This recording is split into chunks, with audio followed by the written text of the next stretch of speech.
शांति 3/10/1969 अव्यक्त बाप दादा मधुबन। संपूर्ण समर्पण की निशानियाँ। किसको देखते हो? कौन किसको देख रहे हो? 2-3 ने अपना अपना विचार सुनाया। आज बाप दादा अपने पूर्ण परवानों को देख रहे हैं, क्योंकि कहाँ तक परवाने बने हैं वह देखने आए हैं। वैसे तो परवाने समा के पास जाते हैं, लेकिन यहाँ तो समा भी परवानों से मिलती है। आपको मालूम है, जो संपूर्ण परवाने होते हैं उनके लक्षण क्या है और परख क्या है? हर एक ने सुनाया। आप सब ने सुनाया, वो यथार्थ है। मुख्य सार तो यही निकला कि जो परवाने होंगे वह एक तो समा के स्नेही होंगे, समीप होंगे और सर्व संबंध उस एक के साथ ही होंगे। तो सर्व संबंध, स्नेही, समीप और साहस जो संपूर्ण परवाने होते हैं उनमें यह चारों ही बातें देखने में आती है। तो आप सबको यहाँ भट्टी में किस लिए बुलाया है? जो यह 4 बातें सुनाई है वह चारों ही बातें अपने संपूर्ण परसेंटेज में धारण करनी है। 1% भी कम ना होना चाहिए। कई बच्चे कहते हम हैं तो सही, लेकिन इतने %? तो जिनमें % की कमी हो गई तो उनको संपूर्ण परवाना नहीं कहेंगे। वो परवाना दूसरी क्वालिटी का कहा जाएगा, जो कि चक्र ही काटने वाले होते हैं। एक तो है शीघ्र एक ही बार समा पर फिदा होने वाले, दूसरे होते हैं सोच समझकर कदम उठाने वाले। तो जो सोच समझकर कदम उठाते रहेंगे उनको कहेंगे फेरी पहनने वाले। जो सोच समझकर कदम उठाते रहेंगे उनको कहेंगे फेरी पहनने वाले। चक्र काटने वाले तो दूसरी क्वालिटी वाले परवाने कई प्रकार के संकल्पों, विघ्नों और कर्मों में ही चक्र काटते रहते हैं। तो आज पांडव सेना को भी भट्टी में बुलाया है। कहीं पर भी कोई फैक्ट्री होती है तो जो बढ़िया फैक्ट्री होती है उसकी छाप लगती है। अगर उस फैक्ट्री की छाप नहीं होती है तो वह चीज़ इतनी नहीं चलती है। इस रीति आप भी जो भट्टी में आए हो तो यहाँ भी छाप लगाने के लिए आए हो। ट्रेडमार्क होता है ना। आप फिर कौन सी छाप लगवाने लिए आए हो? संपूर्ण सरेंडर या संपूर्ण समर्पण का छाप अगर नहीं लगा तो मालूम है कि क्या होगा? जैसे छापा ना लगी चीज़ की वैल्यू कम होती जाती है, उसी रीति से आप आत्माओं की भी स्वर्ग में वैल्यू कम हो जाएगी। तो अपनी राजधानी में समीप आने के लिए यह छापा लगाना ही पड़ेगा। माताओं को तो नष्ट मोह का मंत्र मिला और पांडव सेना को संपूर्ण समर्पण का। पांडवों का ही गायन है कि गल कर खत्म हो गए। पांडवों का ही गायन है कि गल कर खत्म हो गए। पहाड़ों पर नहीं, लेकिन ऊंची स्थिति में गलकर अपने को नीचाई से बिल्कुल ऊपर जो अव्यक्त स्थिति है उसमें गल गए। अर्थात उस अव्यक्त स्थिति में संपूर्णता को प्राप्त हुए। यह पांडवों का यादगार भी है। उस यादगार की याद दिलाने और प्रैक्टिकल में लाने लिए भट्टी मिली है। संपूर्ण समर्पण किसको कहा जाता है? जो संपूर्ण समर्पण अर्थात तन, मन, धन और संबंध, समय सब में अर्पण अगर मन को समर्पण कर दिया तो मन को बिना श्रीमत के यूज नहीं कर सकते।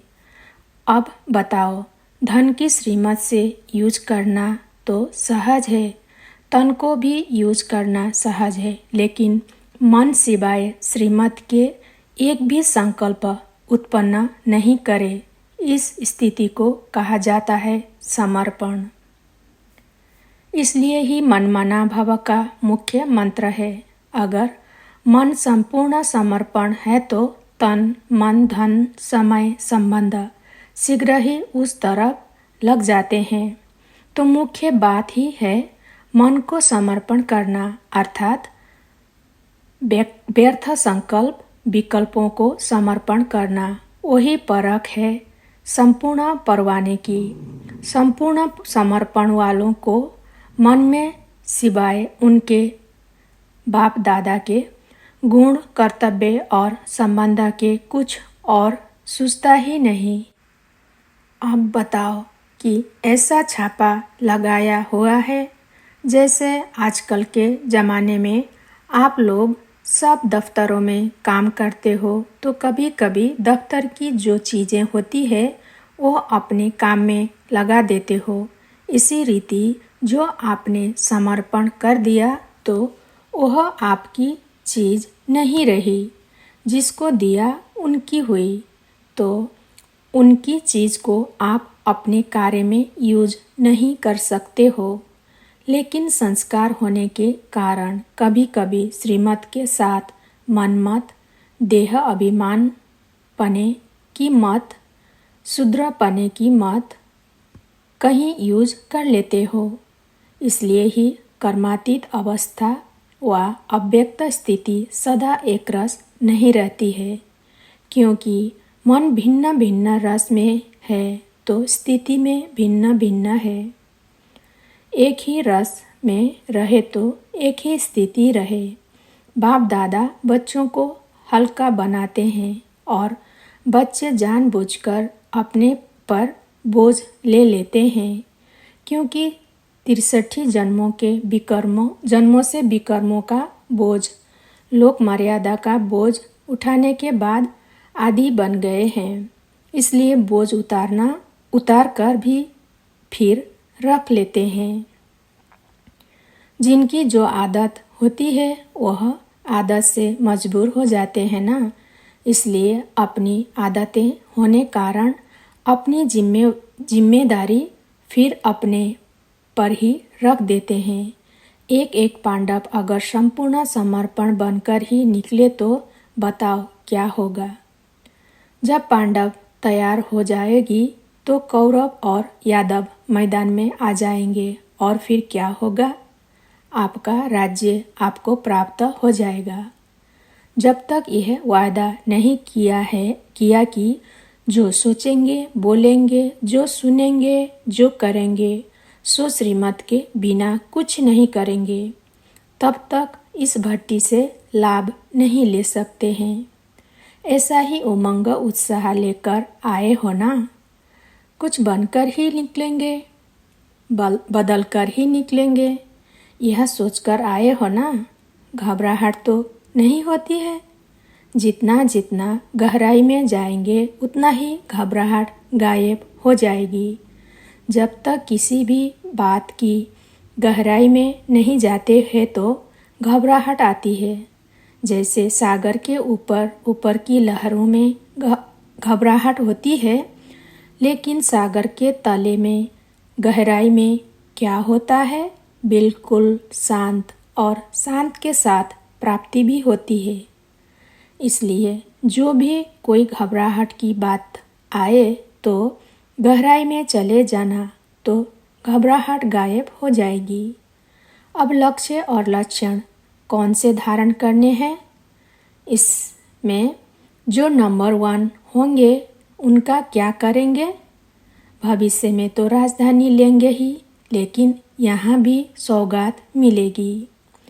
इसलिए हर एक यही प्रयत्न करे कि हम तो नंबर 1 में आएंगे। 2 नंबर वाले को नहीं मिलेगा। जो विन करेंगे वह 1 नंबर पाएंगे। विन करने की कोशिश करो तो 1 आ जाएंगे। अच्छा, आपको बिंदी लगानी है वह बिंदी रूप ही हो।